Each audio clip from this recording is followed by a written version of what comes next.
The Australian Environment Foundation is a non-profit membership-based organisation, and we seek to protect the environment while preserving the rule of law, property rights and the freedom of the individual that actually underpins the material progress that is required to do so. We take an evidence solutions-based approach to environmental issues, and unlike so many of the so-called environmental groups, we take this commitment to science very seriously.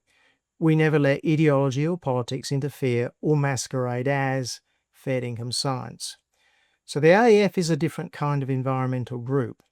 Actually, we're a bit of an old school environmental group in an era when so many of the so-called environmental organisations have a hard left green ideology, which has very little to do with protecting the environment and a whole lot to do with their extreme political agendas.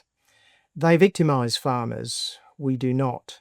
In fact, we support the agricultural, forestry and fishing sectors, which in Australia, at least nowadays, is overwhelmingly sustainable.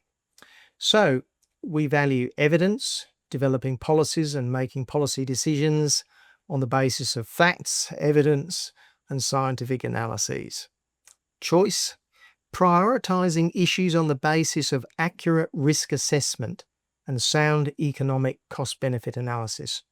So, for example, does it make sense to blow the tops off a whole bunch of hills to make wind farms? Or would it be better to have small modular nuclear reactors? Look at the evidence, look at the risks, look at the cost-benefit analysis, both economic and environmental. Technology, implementing appropriate and innovative technological solutions. Management, using active management when necessary and acknowledging that the landscapes and ecosystems are dynamic by nature, especially in Australia, in fact. Diversity, maintaining the biological diversity, and people, treating people as an integral part of the natural environment, especially in Australia, where so many of our landscapes have been affected by Aboriginal settlement so many years ago. We've actually got to accept that perhaps our forests do need active management and cannot go back to a notional wild state because they haven't been that way for tens of thousands of years.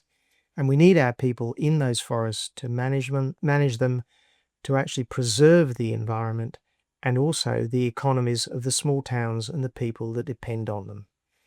So you can see we're a little bit of a different environmental organisation.